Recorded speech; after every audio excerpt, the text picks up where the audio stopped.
We have some people can join us along the way. I don't mind. In fact, the beginning of this session is actually very conversational. It's very informal, and it's just a warm-up in order to get to the real information, which is about how people can apply to the university and very practical things. The things we're going to talk about now are just informal, just about a little bit about life here in Astana and at our university, Nazarbayev University. So again, for those of you visiting, I'm very grateful. Thank you for joining us. My name is Michael Lewis. I'm a member of our faculty in computer science. I'm the former chair of our department. I'm the former vice dean for our school. I'm currently the coordinator of our graduate program in data science. And I'm also at the moment the chair of the faculty senate. I think it's mostly because I've been around here a long time. I've been here now 14 years, going on the 15th year. I'm one of our founding faculty. And briefly, I'm going to tell you about our university. We are a young university, but in fact, we're the top university in the region, the top research university in the region. When we launched the university, it was a presidential initiative with a very big commitment from the country. We partnered with 6 of the top 30 universities in the world to help us build our programs and launch our facilities. So we have a very big international influence.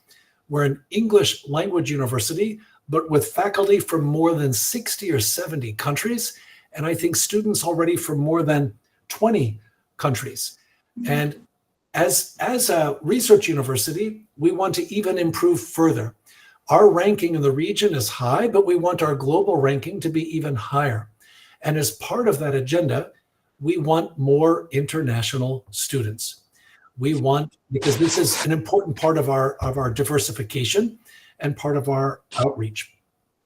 Now, so we're going to tell you a little bit about life here, and probably many of you saw the video at the beginning. It's hard to describe our campus without actually being here in firsthand. When I first came to Astana, I came without, I had not seen the campus. I came because I was with Carnegie Mellon before, and they were the startup partner. I didn't know that atrium that you see in the video was real.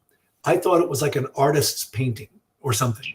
And when I walked in, I was so impressed, because you might know our capital city is a little bit chilly in the winter, and yet that atrium has palm trees, imagine.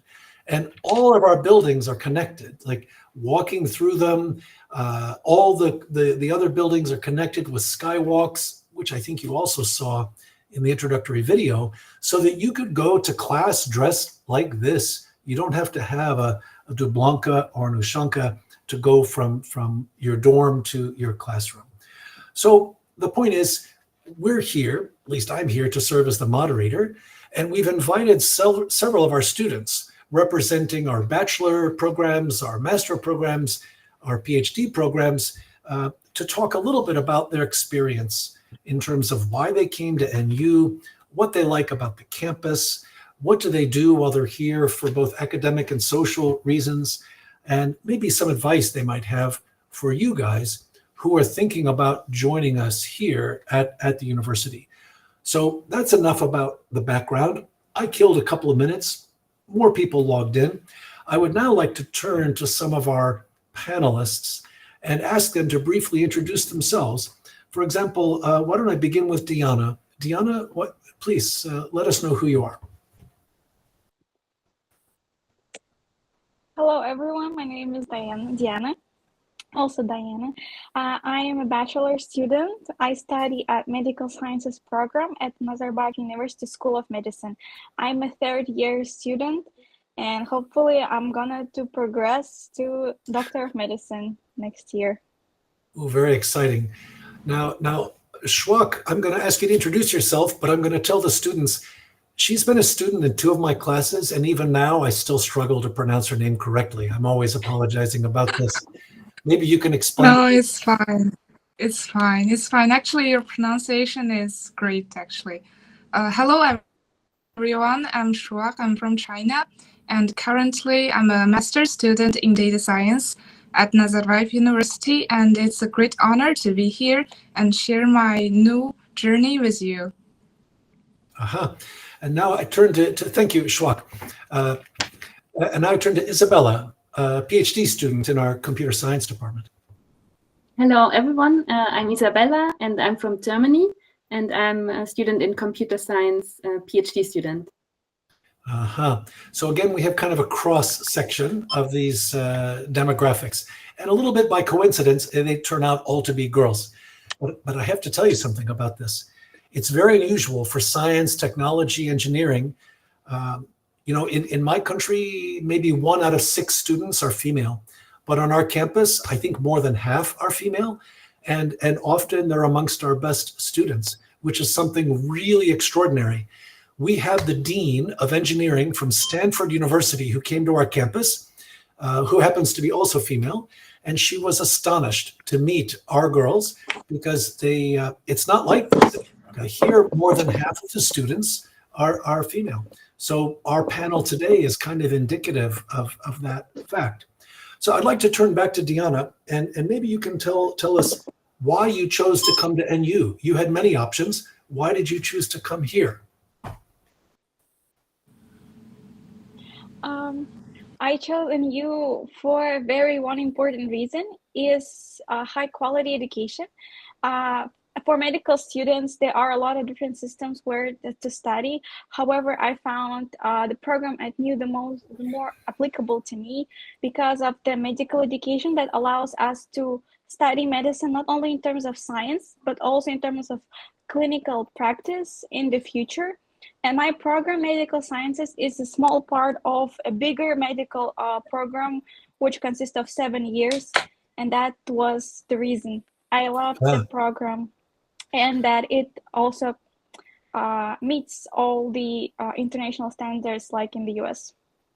Well, if I remember correctly, Diana, we're partnered with the University of Pittsburgh for the medical program, yes? Yes. And we have as well a university medical system here where we have hospitals connected to our medical school where the students can conduct their clinical works. It's quite comprehensive. Yeah. Okay, I will now turn to Suake. Suake, how did you come to choose NU?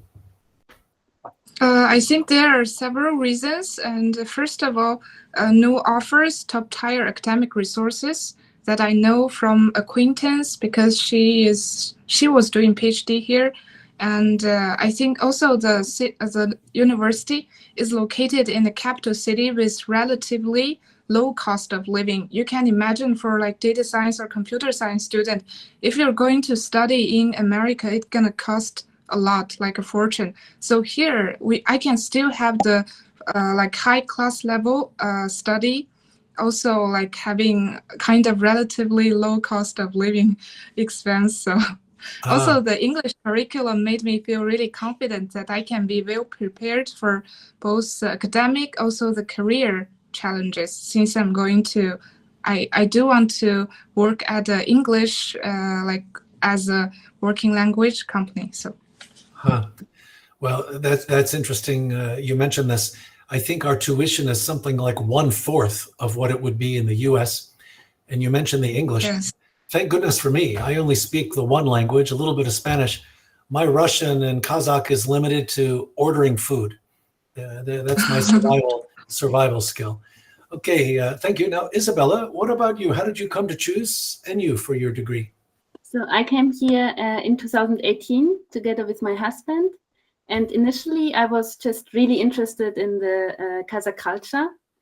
But then what convinced me to start my PhD and to study here was that it has like a really high quality focus on good research, international oriented research, and it's very well equipped, and laboratories are very well equipped, and it's very modern.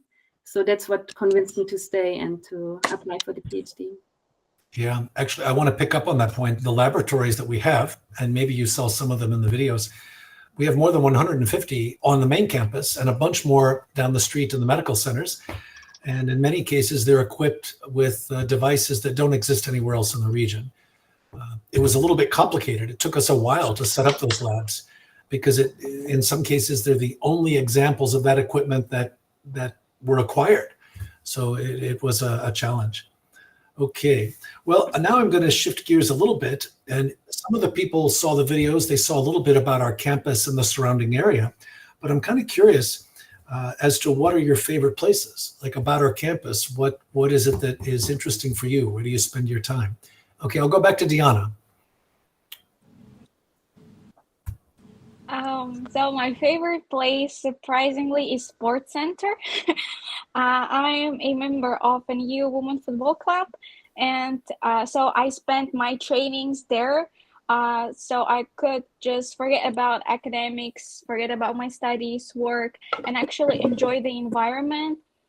Sports Center is very spacious. There can be multiple games at one time. It also has gym. So this is the best place for me to enjoy myself and actually just forget about everything that is going on. Well, we have talked about this before. It's good to have some balance between the academic side and the physical side and activity. I think I've heard recently that activity is the best antidote to anxiety. And you mentioned the gym. The gym, most of the facilities there were built to Olympic standards. And in fact, several of the national Olympic teams are training on the campus. It's really quite nice. Okay, thank you, Diana. Now, Suake, what about you? I think my favorite place on campus is the atrium. It is very bright and it's an open space with high glass ceilings and like some banners. It's always given me a sense of motivation and relaxation. I often go there between classes or relax, also to review notes. So I just like the space with high ceilings, I guess. It's also where I took my, also some review there, like grab a coffee, place like that. Well, thank you. You know, the atrium is astonishingly large. You could fly drones through this space, maybe a small, yes. You know, blimp. It's ridiculously big. Most of the buildings on campus are built with interior open space and atriums, so that you have a lot of natural light and a lot of openness. I think it's an interesting detail about the architecture of our campus. Okay, Isabella, what do you think about your favorite place on campus or nearby? My favorite place is the Great Halls, because there are lots of concerts. I've seen so many great concerts of the piano club, of a new orchestra, and also dance clubs. There was even the K-pop dance competition once. So I really enjoy this. I also like all the small coffee shops. They're really cozy. There's so many different coffee shops on the campus. I really like this. And I also really like the sports center and the big swimming pool. I really love swimming, and there's a huge pool. So this is on campus. And then just next to campus, I really like a botanical garden, where I like to go cycling in the summer and cross-country skiing in the winter. It's very nice, very wide space, many trees. And then there's also a very big mall right next to a new campus.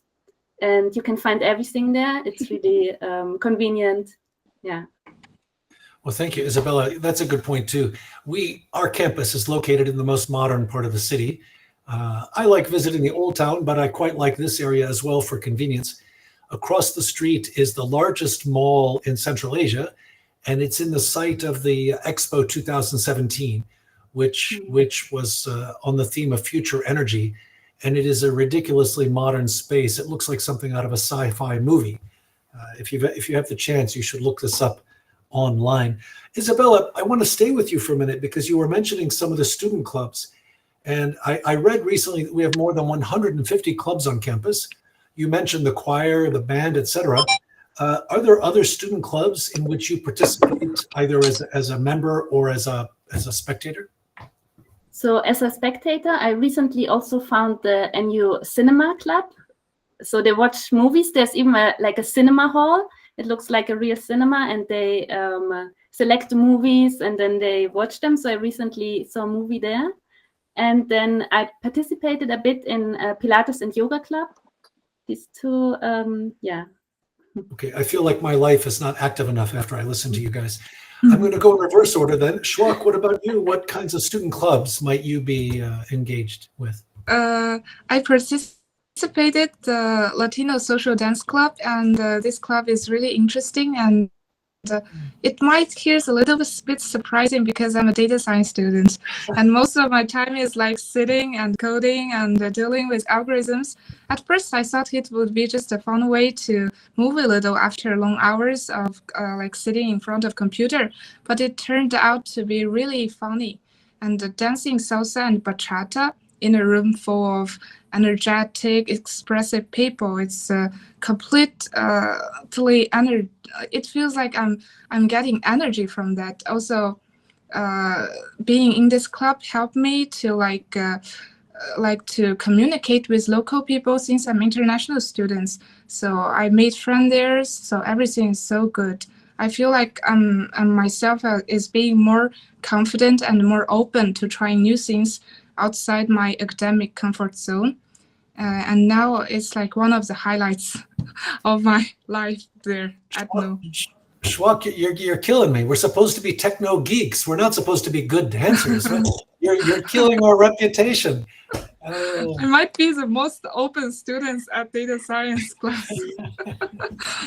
Oh my gosh! And Diana, over to you then. What about yourself? What clubs? Of course, you said sports, and you're actually you're on the women's football club. Yes, so I'm a bachelor student, so I have a lot of time to try different things. Besides being in a young women football club and attending our regular training sessions, I'm also a vice president for a new surgery club. So it's a medical-led student club that organizes suturing sessions for students. We learn sutures, how to do knots together. And also we organize different medical info sessions with different professionals in medical field, which come and share their experience and knowledge with students so we could better engage and learn medicine as it like in real practice through conversations and like communicating with them. I also have been a member of a youth dance club and student government. So there are a lot of things that we can do at our first years. Well, I worry about this because as an academic advisor, sometimes my students are in too many clubs. They need to tone it down a little bit. But Diana, I didn't know about this surgery club before, and now I have this vision of whenever somebody gets a cut, they come to your club so that you guys can sew them back together, like for practice. They're trying different techniques. Yikes! I'm a little worried about how often you might be meeting. Well, since you joined these clubs, now I'm going to ask you a little bit about like what skills do you think you have acquired as a student here at NU, either through your studies or through the clubs? What kinds of skills do you think you've picked up here? I'll start with you again, Diana. Sorry. I would. Okay, thank you. I would give still like more attention to student clubs because of course academics, they are academics and we acquire all the hard skills that we need. But student clubs is something that I would never regret in my student life. For example, a new surgery club itself taught me a lot of leadership skills, soft skills in communicating with people, and that initiative that to not be afraid, and like a lot of skills, even in terms of professional development and just in establishing good communication with your peers and people out from different backgrounds. So that was very, very informative and very, very beneficial experience for me. You know, you keep mentioning these clubs. You can see, I guess, some paintings in the background for me. Those come mostly from our student. We have a painting club, an art club. And apparently I'm kind of a sucker and I keep buying their pieces when they do exhibitions. Okay, Suake, what about yourself? I think joining the dance club, it helped me with confidence. I think as someone, I spent a lot of time with data, this, that, and being in a club like this, I am getting used to being in the spotlight or moving in front of people. So dancing helped me become more comfortable expressing myself. And secondly, I think the communication and collaboration skill. Like in social dance, you can really have to learn to listen, connect, and respond to your partner. And that gave me a new appreciation for nonverbal communication, and it also made me a better team member in academic group projects too, since we have a lot of team projects. So, and finally, I think it helped me with my adaptability. Like since I'm a foreign student and I'm also like in a all Russian speaking club like this, so like every dance is different, and depending on the partner and the music and the rhythm, I learned to go with the flow, which helped me like mentally to dealing with the unexpected challenges. And for academic sides, I think I really appreciated studying at NU since I did my bachelor in China, and there are a lot of differences between them. And I can see people here are more chilling and more comfortable expressing themselves, and the professors or the faculty can be more supportive compared to my previous study program. So everything is so good. I enjoy being here. Wow, thank you. Suake, you know, you have convinced me. Maybe I should join that dance club, because according to my kids, I cannot dance at all. And I'm very nervous. I went to a wedding in Petropavl, and I'm very concerned that there might be video of this wedding that shows up on YouTube that will be used against me later. Okay, Isabella, over to you. So for me, this like Pilates yoga, it's mostly about for my mental well-being and to have this work-life balance. So I think this is what you can really have here. You can have this good balance between your studies and academia and your life also. So you can have you can meet all your friends because you live together on the campus. So you can have like a very good social life at the same time, and you can still do study a lot and get good grades. So I think here you can achieve both. That's the idea. Yeah, thank you. You know, we're coming near the end of our time of this little roundtable discussion, but I should mention, in a moment, we're going to cut over and do an overview of admissions and enrollment and all of these issues, but we'll follow that with an open Q&A session. So you can raise your questions, and maybe whoever's left online can try to give you some answers. And as usual, if we don't get to all of the questions today, you can follow up with our teams, any department, any program, other students, etc. Because today we only have a handful of people here, but we have a big group, a support group that can talk to people about issues related to applications, visas, tuition, etc. So keep that in mind. I have one last question, though, for our guests. First, I'm very grateful that Diana, Suake, and Isabella joined us for this. I'm curious if you have any advice for potential future NU students. Like, what would you say to them? Or maybe you can think about it this way. Is there something that you would have liked someone to have told you when you were younger and coming to NU? What advice might you have? And again, I'm going to start with Diana.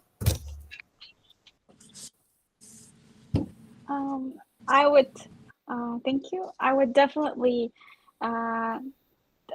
say that saying yes to many opportunities that our university offers would give you the best experience ever.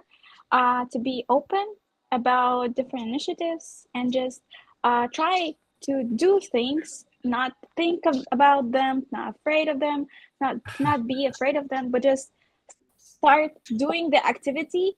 And after that, everything will become easier and everything will open from a new perspective for you.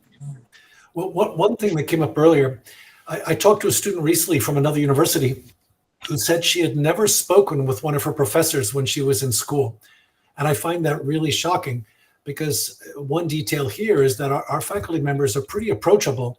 You can meet with them, you can talk to them, you can do it in person or online.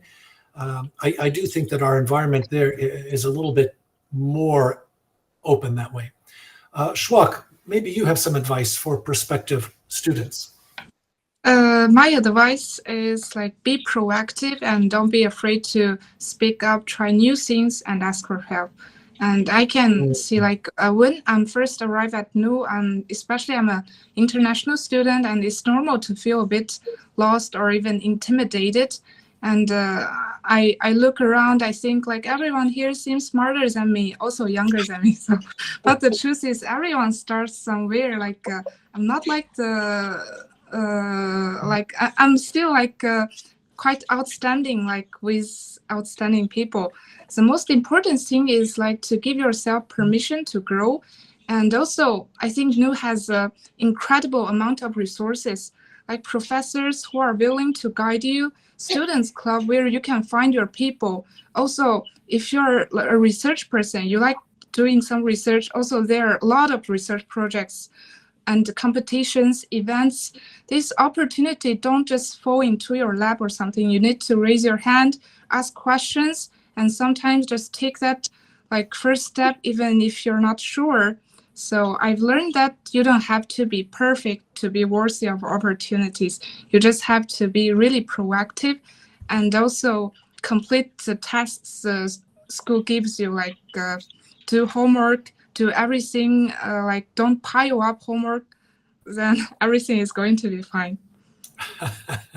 Well, I think I want you to talk to my kids, because that sounded like very good advice in general for how to be a good student.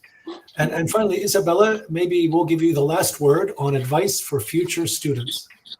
So I can just, everything that Diana and Suake said, of course, I totally agree with it.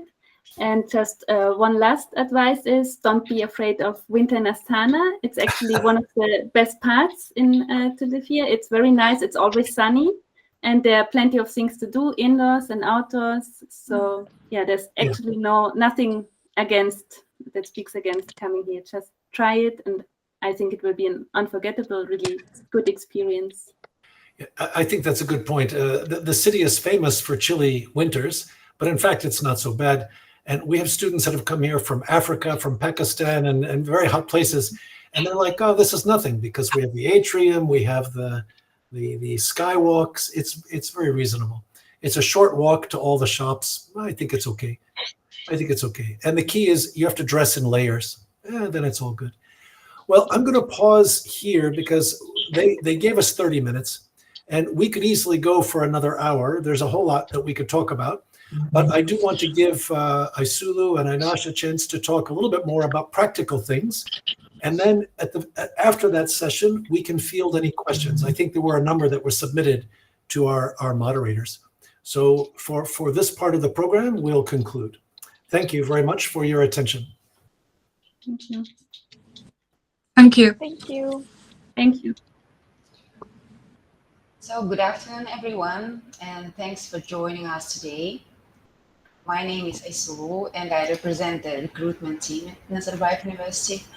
We're so excited to welcome you on this online open day, where you will learn more about our world-class academic programs, campus life, and opportunities for international students just like you. Today's session will cover who we are and why NU stands out, our global recognition, the campus experience, programs and admission requirements, scholarships and support services, and we'll wrap up with a Q&A session, of course. So let's begin. Einash, next slide, yeah. Nazarbayev University is proud to be recognized as one of the top research universities in Central Asia. We are listed in the Times Higher Education rankings, placing in the top 500 globally and ranked among the best young universities in the world. A remarkable achievement for an institution which was founded only in 2010. We are 15 years this year, this anniversary. So this global visibility is a strong indicator of our academic quality and growing impact. So next, one of the questions we often receive is NU accredited? Einash, can you turn to the next slide? Yes, thanks. Here you see that the answer is yes, and by some of the most respected international agencies in the world. Our programs are recognized by, as you can see, Association of MBAs, British Association of Lecturers in English for academic purposes. Medical programs are also accredited. So, and this is not the end. Each year, more and more programs have been receiving their accreditations. This means that our degrees are internationally respected and our graduates go on to study and work at top global institutions. Next, we want to mention about our academic mobility partners. So we believe that education is global. Yeah, that's why ENU has over 30 student exchange partnerships with top universities in the Europe, Asia, and North America. So just to name a few, so it is University of Toronto in Canada, Tsinghua University in China, Tsukuba University in Japan, Kochi University, which is in Turkey, so University of Hong Kong, University of Malaya in Malaysia. So these are the only few universities we will partner with. So you will have an opportunity to study abroad while earning a degree from ENU. Next, we want to show our campus. It is incredible. So you see where our students live and study. Our campus is located, as we said, in Astana. It is the capital city. Our campus is modern, safe, and designed with the student life in mind. So facilities include state-of-art labs, sports centers, library which is open 24/7, and space for clubs, performances, and the study groups. So it is very comfortable for not only for students but for faculty and staff. So it's not just a place to study, it's a vibrant and supportive community. Yeah, student life. So our students, they told that how it is interesting to study here. So most of our student clubs they're engaged in. So I want to mention about the student government, active student government, which gives students a real voice on campus. So, and plus our support services from counseling and advising services. So you'll never feel lost or alone with our support services. Accommodation, about accommodation. So yes, 80% of our students live right on campus. So not only students, but also faculty lives on campus. So our dormitories are safe, well equipped, and affordable. This is the key, yeah. So the price for living starts from $40 a month. So it is really comfortable and affordable. I want to mention it again. So you'll have an access to Wi-Fi, laundry, study rooms, and common space to meet fellow students from around the world. Now let's start at the admission requirements for foundation year program. How you can apply to this program? For foundation year program, it is the 1 year program before starting bachelor's degree. So you need minimum IELTS score 5.5 with at least 5.0 on listening and speaking and 5.5 in writing and reading. So GPA of your school diploma 3.5 or higher out of 5. SAT, so and SAT for international students or international applicants. So tuition fee for foundation year program, it is $12,000 US. Next, admission requirements for undergraduate programs. The requirements for undergraduate programs is a little higher. So IELTS should be 6.0 points, and SAT or ACT, A-level or IB diploma or Olympiad certificates, and GPA 4.0 out of 5. So and tuition fees starts from $15,000. So we want to mention that there are merit-based Abai scholarships for top international candidates. Okay, so next, financial aid. We understand that studying abroad is an investment and we want to support outstanding students. So I stopped at mentioning about Abai scholarship for top international students recommended by the admission committee. These scholarships covers tuition fee, medical insurance, and monthly stipend. So merit-based scholarship, it is called Abai scholarship. Aynash, can you turn to the next slide? Yes, so how you can find more information or how you can connect with us. So we're always here to help. You can join us on our Instagram or in our LinkedIn page. So you can email us. We'll leave our emails here in Q&A box. Or you can also book an individual consultation. So here's an email to book this individual consultation. So thank you. We will answer your questions. We received a lot of questions today.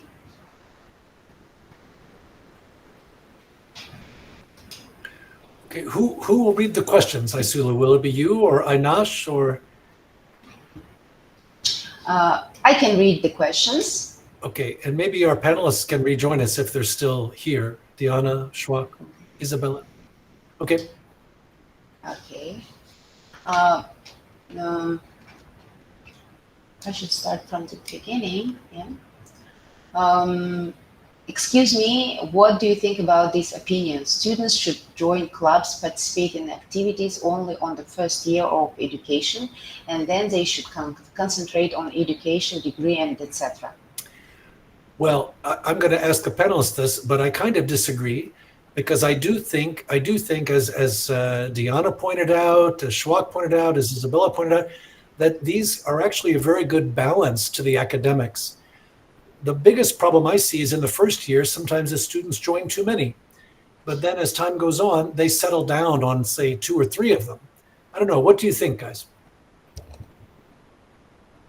Diana? Yeah, I agree. So I think you should do clubs also later on, because I think it's a good way to connect with your peers and to have a balance also. You should have a balance, of course, but of course your grades are also important. So if you realize it's too much, then maybe you should focus on one club, but not on too many if it's too much. But I agree that you should do clubs also later. Yeah. And Diana, what do you think? So from my experience is I made a lot of masters and PhD students at different clubs that usually spend not so much time. However, they still dedicate some time to the clubs to actually communicate and learn about what's happening in the new. For example, there have been a master students at Brazilian Jiu-Jitsu club. I know a lot of master students at the table tennis club. Usually it's more about sports club, because since you are having like a higher degrees, you wouldn't be so invested or interested in professional development clubs. But still, I think that there is no rule in joining the clubs only in the first years and then stop doing it in later. It actually is a great opportunity to enjoy the environment that we have here in the university. Yeah, and I agree. And Suake mentioned that it was actually one of her main areas of socialization, that through the clubs, she met a lot of other students and friends. Okay, I agree with that. Okay, back to you. Next question is, I think, to Diana. how do clinical placements work for international students? So all students are equal, and so Clinical placement. Yes. So to be honest, the clinical rotations will start in the end of my program, which is very far from me now. So I cannot say a lot about that. But all I know is that once you enter the ND program, then according to the syllabus, you'll be able to join the clinics that are really nearby of the school, a new school of medicine. And we have agreements with many clinics, even outside of our system, so that people can do rotations in their specialization. Yes.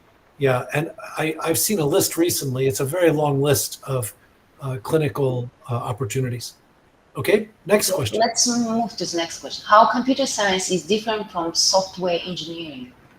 Okay, I'll take that, I guess, as the former chair of the department. Software engineering is a field of computer science, but we're quite broad.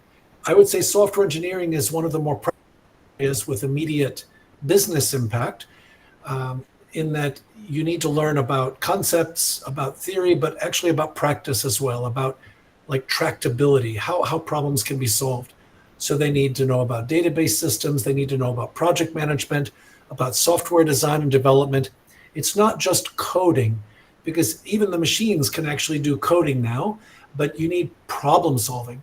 So I would say that the right way to think about it is software engineering is one of the disciplines of computer science. Thank you. So the next question is, what are the admission requirements for Nigerian students? So the admission requirements are all the same for all students applying to NU, so we do not differentiate them by a country or the continent, yes. So the requirements are all the same for all applicants. And we have a number of Nigerian students here. In fact, our former provost was Nigerian. Yeah, thanks for mentioning that. As I got some information, I know some staffs in EU. How is the scholarship program there, especially in software engineering? Well, we distribution, I think he meant about distribution of scholarships in engineering, software engineering. Well, what I'll say about this is that we take students for scholarships based on academic achievements, and we don't even look at their major. We take them just based on their achievements. But the allocation of these grants, our computer science department is huge. It's the biggest department in the university. And we get a huge number of applicants, and we have one of the biggest allocations of the grants overall. So for what it's worth, we have lots of spaces. Thank you. I was wondering if you could provide an update on when successful candidates can expect to receive their admission letters. Thank you for your time. So yes, the letters on scholarships or results will be sent soon by admission department. So you need to write to info admissions on the screen. You'll see their email. Well, if I can say, Isula, we have rolling admissions for tuition-based applicants. But for people who have also applied for scholarship, that decision comes, as you say, a little bit later, because there's a whole process of ranking and approval.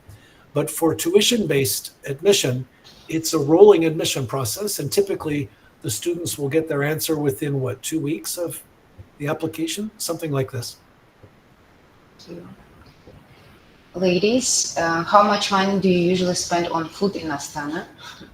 How much, on average, do meals cost in canteen? So, can you answer to this question? Diana, go for it. So it's not that expensive. It's pretty affordable. We have a lot of canteens available at the dormitories and the main campus, also at the new School of Medicine in our different part of the university. And usually one meal would cost you about $3 something if you have like an actual meal with a drink and a salad. I'm a professional at this because I usually buy them because I don't spend time cooking. But we also have kitchen available at each floor at our dormitory. So you can always have access to different shops and cook food yourself. Yeah, the food on campus is mostly subsidized. It's cheaper than if you go around the city. So if you eat on campus at the canteen, you could have breakfast for about $2, lunch for about $3 or $3.50. You can go upscale a little bit and spend $4 or $5, but that's it. If you eat outside, it will cost a little bit more, of course, at the local restaurants. Suake, what do you think about the cost of the food? How does it compare for you to China? I think the food it doesn't cost much, and I think it's like quite. I thought it would cost much, but actually everything's fine. And compared to China, it can be a little bit expensive, but the food here, like the amount of it, can be quite large. So I think but I know some international students, they want to save up money, something. They also do the meal by themselves. Like it is really convenient because in our campus we have Magnum. We have store where you can buy vegetables, meat, this, that. So if you want to like save up a little, then you can do meal for your own, because every floor we have a kitchen and it has 2 refrigerators. It can fit all your stuff there. So yeah. Yep. And I suppose it depends on what you eat, right? So yes. But you can certainly budget, and you can get by quite modestly. And the simple things like kasha or eggs and these kinds of things are very inexpensive. Soups and bread, super cheap. Yes. Okay. Next Isabella, how does it compare to Germany, for example, the food here? Okay. So compared to Germany, in the restaurants, it's much cheaper. If you would go to the restaurant in Germany, it's more expensive. Also, if you don't eat on campus, I mean outside. So I prefer to cook mostly. And usually I buy in the coffee shops, I buy like croissant. I mean, coffee is also very cheap. I buy cappuccino, this kind of stuff. Okay, thank you. All right, next question, Isula. Next question. How often do you have discussions or group projects? So it is different from school to school and program to program. Suake, you said you had a lot of group projects, right? Actually, I have this semester, I have 3 group projects. So it is all like from courses. We have like maybe this group project, it can like take up like 20% of your final grades. So yeah. So about group projects, it is not as hard as I thought, because we do split up the jobs, and we can like every presentation, we prepare it together. So can you hear me? I Yes. hope you can hear me. Yes. Okay. You know, one good thing about this, Suake, you mentioned, I'm glad you mentioned it. It's a good question in general from whoever submitted it. But all of our science and engineering programs are going through ABET accreditation. It's the gold standard in the world, platinum. And one of the requirements of that accreditation is a year-long senior project for bachelor students. And so that is a team-based project where it's very technically rigorous. You go through the problem definition, scoping, designing, prototyping, development. All the project management tools are used. You do project delivery milestones. You do communication about the project in writing and orally. And then you have, you create what they call a minimum viable product. You then make adjustments based on your experience, and like it's a very big deal, and it represents, as you say, at least kind of 20% of the final year of your studies as a bachelor focused on this very professional quality project activity. So not only do individual classes do it, but often it's considered like the capstone activity for the programs. Okay, Isulu, on back, I guess, to the next question. Yeah, this is personal question to Suake. Thank you for this webinar. Ms. Suake, question for you. Did you have any research when you applied to NU for masters? Is it important to have one? Actually, I do have research when I'm applying for NU, because I have done the research during my bachelor years, but I don't know if this made me more competitive in this program or not. But it is not quite related to the major I am having now. But it's also just like a academic research paper. So I don't know if it is important enough. I think maybe Professor, you can answer this. Well, I can say as a member of the graduate admissions committees that if you're applying from a bachelor program to a graduate program, if you have done some research and you have papers, then this gives you extra points in your application. So it's not required, but it's helpful to have them. Good to know.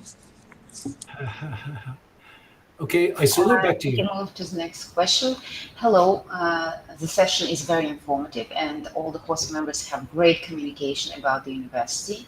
My question is about PhD in public policy. When the admissions are opening, the scholarship and stipend students get to have if they are accepted for the PhD programs. For today, the admissions is open till June 12th on tuition fee based. So you still can apply. If you want to apply for financial aid or scholarships, and the application starts in fall, you have to follow us on our website, so to not to miss the information when the application period starts. So for the grants, scholarships, the application period starts in October approximately for the next 2026 and 27 academic year. Yes. By the way, one detail about this is that the university is looking to expand significantly the number of PhD students. Let me tell you why. We spent the first years building the bachelor programs, and then we built very comprehensive 2-year master programs. And then we launched the PhD programs and we were building all the research facilities. And now, as the next stage of our growth, our number one priority for new students will be at the PhD level. So if you're interested in applying, this is the best time ever to apply for a PhD admission. Thank you.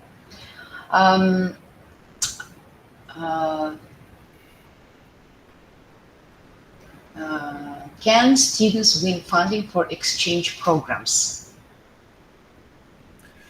We have exchange programs with many universities, and some of them are direct exchanges where there's like no money changing. It's just exchange students. In other cases, you can do the exchange, but you would have to pay the tuition or maybe a difference in tuition.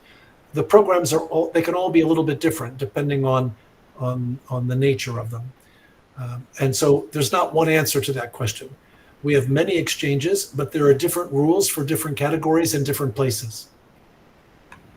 Thank you. So can a qualified candidate who was unable to get a scholarship be considered for admission in a fee-paying category? Sure, yes. It is very good question. Yes, students who meet the minimum requirements but cannot get the scholarship, they are offered fee-paying study.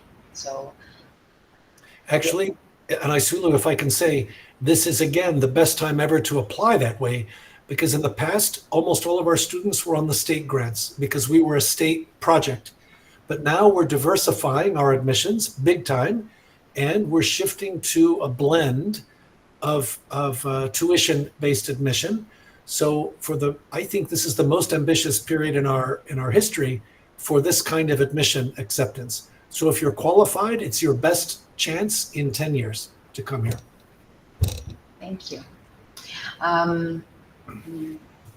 I'm currently pursuing a bachelor degree in geology and exploration of mineral deposits at Kazakh British Technical University, and will be entering my final this September. I'm interested in applying for master's program in geoscience.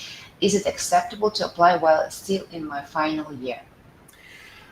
I think you can apply, but you cannot be admitted until you give us your diploma. You know, Kazakhstan is very strict about documents. They have to be printed, signed, stamped again. You know how it is. So you could apply before that you have the final documents, but your actual admission is dependent on you submitting proof that you graduated. And there are some deadlines for this, but you'd have to ask the admissions people. They're the experts. So you could apply before you finish, but before you begin courses in August, you would have to have provided these documents. Otherwise, you're not eligible to attend. Thank you. Hello. Are all the residency training programs for medical graduates accredited abroad? I think this is the question for School of Medicine. Yes, it is specific. Well, my understanding is that we have the accreditation from a couple of places for the medical school. So any country that accepts those accreditations would very likely accept our credentials. But I think this is a little bit dependent, right? Some countries are very specific about specialization and your professional. My initial answer is I believe that it's true in general, but it would partly depend on the country. Diana, maybe you have investigated this more. About residency programs, there are a lot of programs that are going to be open in the couple of years in the new School of Medicine. It's also a growing part of the university. However, the programs themselves are going to be directly related to the clinics that are nearby the School of Medicine. That's why the admission policy would be changed year by year depending on the available residency program. So it's very hard to say at this moment.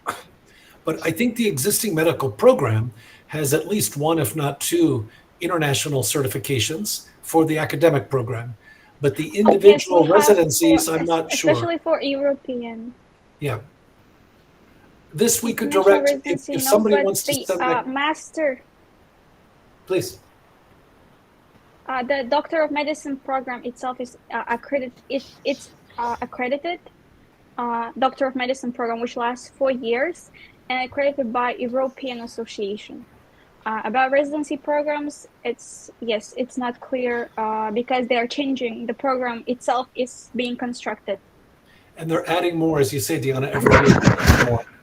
On that point, I think we should direct it to someone from the School of Medicine for clarification. It would be good to know which program, and then we would get a better answer. Okay, next question. My admission status has been showing admission in processing since I had the interview in March. When do I expect admission office decision to be made? I think it depends on which category, because we have different categories, right? Bachelor, master, PhD. Some of them require interviews and then committees that have to meet. And then others, if you're applying, let's say for a bachelor on a tuition basis, you would have received your answer. If you're applying for a grant, like the state grant or one of the NU Alash grants, that comes later because we have to receive all the applications and then there has to be a ranking process. So it kind of depends on what the category was for the admission. Thanks.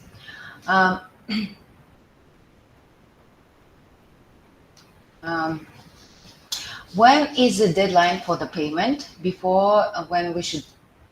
When should it be paid? I'm working this summer to make my tuition money. Is it possible to pay late August? Very responsible person, student who is paying for his tuition himself. Yeah.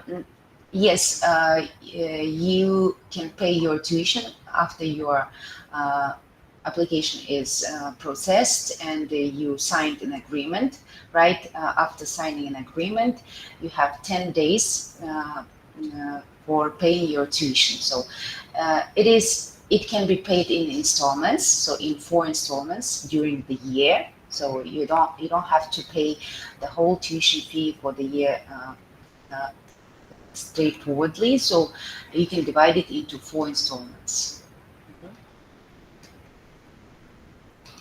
Next, there are a lot of questions there, and they're changing. And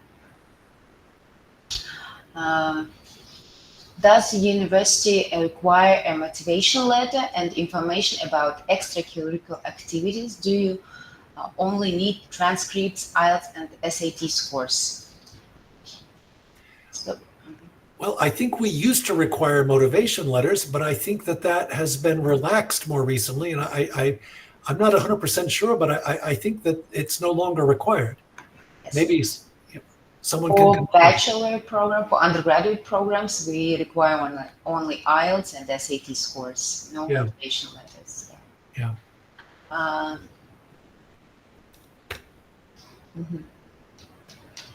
Okay. Are there any classrooms with pianos available? Well, we have pianos, in the arts area, and we even have one in the upper atrium where every day people are practicing in public. It's very nice to walk to class and listen to the piano. Actually, we have a piano room. We do have a piano room. You can book the space like every day, like there are slots, and you can just book the slot and enter and like using the piano. There we go. Thank you. So I have 2 questions. Why does the university offer a fee-paying base offer for international students, even if they applied for scholarship? 2, if those students who offered fee-paying admission, if they faced a high level of financial problem, how they can apply for scholarship?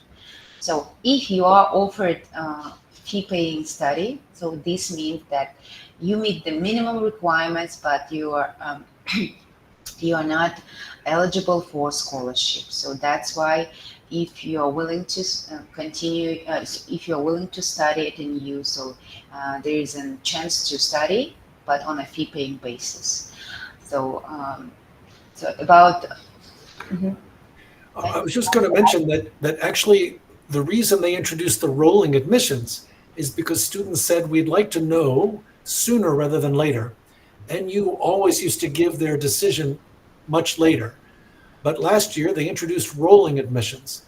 And there are people who say, hey, I want to come, I'm ready, I'm willing to pay, and I want to know so I can make my decision. So the university implemented rolling admissions. But for people who want a scholarship, it takes longer because you have to wait for all the applicants, and you have to then do the ranking, and there's a committee, and it has to be done in the correct way. So it would be very hard to offer a scholarship as part of rolling admissions because there's no way to do that overall ranking. So that's why there's 2 time periods. This is why it's happened like this. Thank you. Is it necessary to know Kazakh or Russian to study at your university? This is not the rule. Yeah. No. Are you kidding? If I had to know Russian or Kazakh, it would have been history for me a long time ago. I can order food and I can give directions to taxis. That's my whole vocabulary. Okay. Hello. How is the interview process for residency program organized?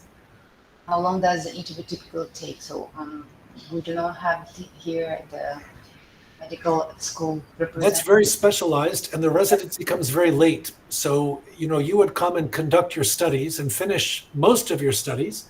And then when you begin that clinical residency, the application and the selection process, this would be years away from now. And as Diana mentioned, some of these programs, their requirements change over time. So it would be very hard to answer that question for you like now. Diana wants to add. Yeah. You can find a lot of available information on a new School of Medicine website regarding the residency programs. Everything is written there about the special requirements for the programs. Thank you. That's a better answer. We should have gone to her first. I should have been quiet. I was put on a waiting list for PhD computer science. If there chance will be accepted final or anything I can do to be bumped up, because I did apply to other programs. Okay, as I mentioned, we want more PhD students. If you're on the wait list, it means that you're a legitimate candidate, that you meet the criteria. It partly depends on how many positions we have. And there are factors in the background about this, about funding levels and the number of positions. But again, I'm kind of telling you a small secret, but it is the priority of the university to increase the numbers of PhD students. So this number will probably go up. And therefore, if you're on the waiting list, you stand a good chance. And if you don't get in this year, I would encourage you to apply again next year, because we're going to bump it up and then bump it up again. But this will take a little bit of, you cannot do these things all at once, because PhD is a very specific, very research intensive thing. You need the right supervision and support, etc. But I give you, if you're on the wait list, you have a good chance. If you don't get in this year, try again, because this is an area that we are expanding. And computer science, it's a national priority. Thank you. About dorm life, how many students live in each room in the dormitory during the first academic year? Thank you for the answer. I think it could be either 2 or 3 or 4, depending on the room and how much you pay. So if you pay the minimum, you probably have more roommates. And but I think you can also pay a little bit more and get fewer roommates. Diana, Suake, what do you think about that? How many roommates do you have? I have because I'm master student, so I'm like in two people room, and it is quite convenient and it doesn't cost much. It's like only like I think 68,000 tenge per semester, like for 4 months. So it is really cheap, and it's the best thing because you have kitchen and. Especially in winter here, it can be a torture if you're going to rent a room outside campus. So I think the dormitory is quite convenient. And but I have to say, if you're getting the scholarship, you still need to pay for your dormitory. Diana? So according to the calculations that were made about the apartments that you can rent around the university, like outside of the university, living in dormitory is much more or is much less expensive. It's very available. I am a bachelor student, but I'm also living in a dorm of 2. You can see it on the background right now. It's a very spacious place for 2 people. You have your own bathroom, you have your own you have storages to store your clothes. You have kitchen available on each floor. And at the first floor, you have all the facilities to eat, go out, to change your electronics. So everything you want, those are open till like the end of the day. Well, what I can say here is, man, these students have it much better than I did. Because when I was in school, back when I had to walk to school through the snow, uphill both ways, we didn't have any of that stuff. It was like a tiny space with 4 concrete blocks. The students sometimes describe them as like hotel rooms, and they are the cheapest place to live in this part of the city. We've done comparisons on this, but yeah, it's not bad. It's not bad. Isulu, welcome back, but we can't hear you. Sorry, yes. There we go. I've lost my chat box. So I had a question. There was a question about visa support, and I just wanted to answer regarding this issue that the Office of the International Scholars and Student Services will be assisting on visa issues, providing letter of invitation. And once the letter of invitation is ready, its copy will be emailed to you. So all the information actually is on our website. So nu.edu.kz. So issues regarding visa, a letter of invitation, so you can find on our website. So Actually, and Isulu is right to mention this. We have a dedicated unit for this activity. yes, Like this is their full-time job, is to help with this application process and visa issues. yeah, the Department of Student Services, yes, can help on this issue. Now, I think we're almost out of time, Isulu. Is there maybe one or two more that we could do before we end? So like ones that you think are particularly important? I've run out of the questions. Okay. Good. So yeah, if so participants want to ask detailed information, need detailed information, yes, please find us on Instagram or find us in LinkedIn page or book your individual consultation. You see here on the screen the email. So you're always welcome.